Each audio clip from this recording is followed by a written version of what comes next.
The South African Defence Force Union, or SANDU, is asking President Cyril Ramaphosa to make public the report regarding the ANC delegation's trip to Zimbabwe to meet the ZANU-PF. The union says the president cannot cite governance as reasons for acting against Minister Ngakula and not making those reasons known to the public. So the Democratic Alliance last week said it would use the Promotion of Access to Information Act to force the president to release this report. And also commenting on social media yesterday, Constitutional Governance Chair Professor Pierre de Vos mentioned that he finds it odd that the president treats ministers as regular employees by docking their salaries, also saying ministers are political appointees and can be dismissed for political reasons. So to discuss this in more detail, we have Professor Pierre de Vos, who joins us now. Great to have you, Prof. Thanks so much for joining us. Thank you for having me. All right, so let's start off by the major question. Why are the contents detailed in this report important for the public to know? Well, one of the founding values of the Constitution is openness and transparency, because that is linked to accountability. Because if one has the information as an ordinary citizen, a voter, then one can make assessment about whether the action taken was appropriate or not appropriate. So I would think that the argument would be that requires then the report to be made public so that people can see what actually happened and whether the actions was appropriate or not responding to this. You know, one would think, I mean, it is the president's discretion not to make the report public. But, you know, does that work in this case? Where does that leave the access to information in all of this? Perhaps you can unpack some of the legalities around this. Yes, this is tricky because there are certain kind of documents that are not part of the access to information system. Cabinet documents, for example, cannot be made public. Cabinet is confidential, and what happens there is confidential.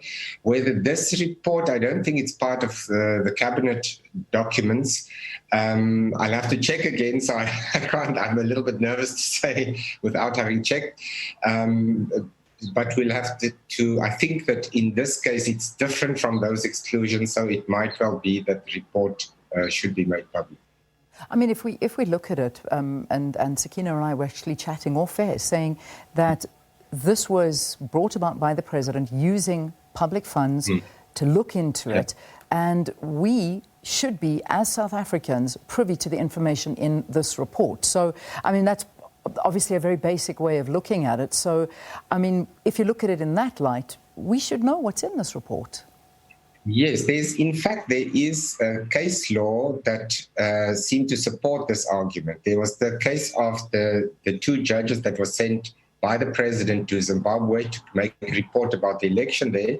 And the president at the time didn't want to release this. It went all the way to the Constitutional Court, and the court said, this is the kind of document on which executive decisions are based. It is not a privileged document like a cabinet memo, and for that reason it had to be made public in the end. So there is a principle that seemed to support this, yes. Could there be something in this? I mean, could we read a little bit into this? Because, you know, there's so much talk to the fact that how is it possible that our President Cyril Ramaphosa did not know about this trip? I mean, how can it be that an entire SANDF jet left? He, of course, is in charge of the SANDF. He's the boss. The ANC Secretary General was on this flight. A lot of other ANC members were on this flight. The Defence Minister was on this flight. And how can we be led to believe that he had no clue that this was actually happening? I'm putting you in a bit of a spot, but I mean, like many other South Africans, there are assumptions out there that he knew about this.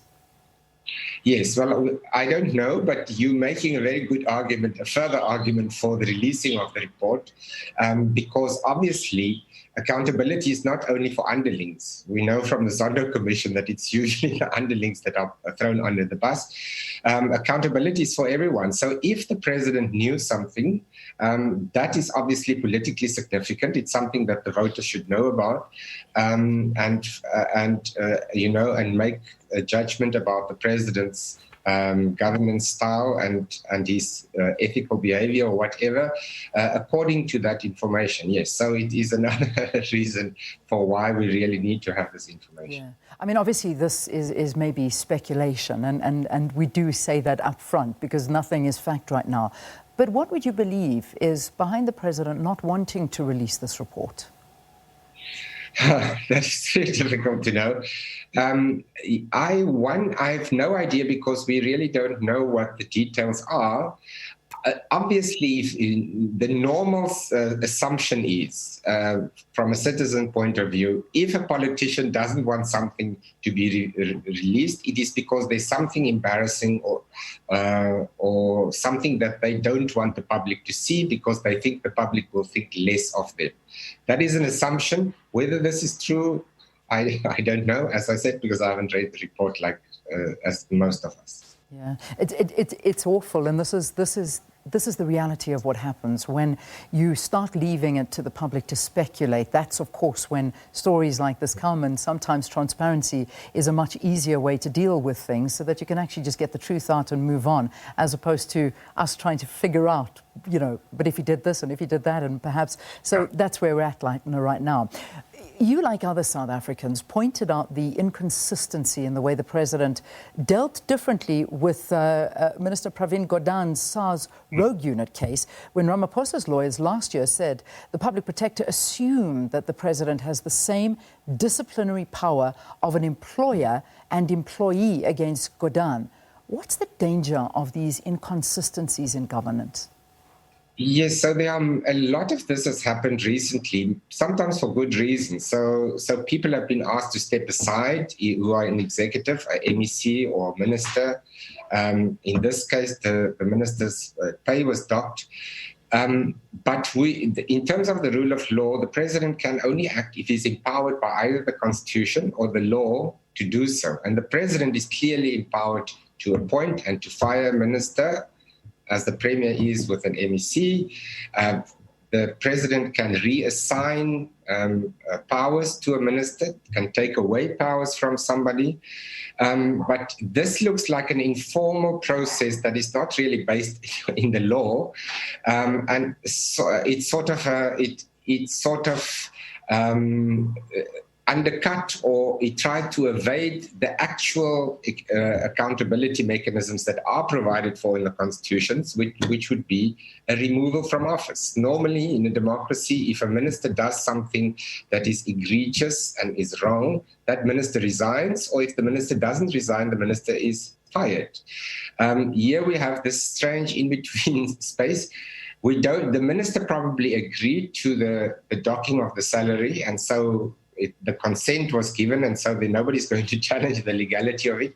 But I am not actually sure that the president is empowered to do this on his own, and it gives him in a way out, not having to take the actions that we would normally expect of the president when there's such a breach, namely dismissal from office. And this is not the first time. We need to add this on, that this is not the first transgression of this very same minister, because another plane was used to rescue a young lady on one of these SANDF flights brought here. This was, of course, during former President Jacob Zuma's tenure. Nothing ever came of that. Now we're seeing the same incident happening again, obviously for different reasons. But at the same time, this minister is still in the position, even though her salary is being docked, as we heard, for 3 months, as you also pointed out, but she is still in this capacity. She hasn't been punished with regard to having to step down or even take special leave. She is still in the capacity as a minister. The DA have pointed out that Ramaphosa is the ANC president and therefore cannot apply fair judgment in this case. Do you agree with them? Do you think that another body perhaps should have been suited to decide what punishment? No, because this is completely getting the relationship between the president and the ministers, they're getting it wrong. This is not an employment relationship, as I've said. It's a political relationship. The president, as long as he or she acts rationally, can appoint and fire any minister. And so the question is not partiality. The president, by his very nature, is a political appointee. When he makes cabinet appointments, it's political. You don't have to be biased, not biased, impartial or whatever. That is bizarre. This is not, the very nature of the decision is to be political. The reason why he has not fired the minister, I would think, is because politically, he believes it's not in his interest, at least within the party. Whether it's politically in terms of voter support in his interest, that is, of course, another matter.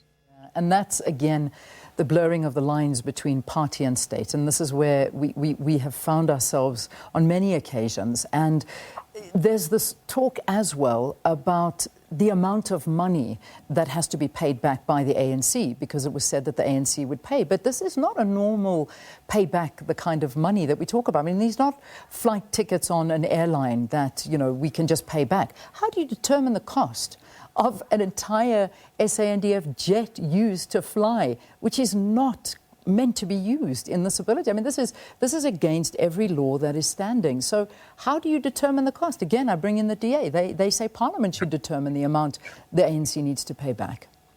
Yes, this reminds me a little bit of the infamous Nkandla case, where the president benefited from renovations at his house from taxpayer expense. In that case, there was a public protector report, and the public protector report provided a mechanism for calculating the amount of money. In this case, it's very vague because we don't know, and that is really what needs to happen next. There needs to be transparency once again, at the very least, about how the amount is determined and what that amount is. That is something that ordinary voters are entitled to know, because the action against the minister was taken exactly because there was an outcry from voters, something that the president himself noted and lauded. So if you're going to take that seriously, you're going to go further and say, how are we calculating the amount? When is it, how much is it, and when will it be paid back?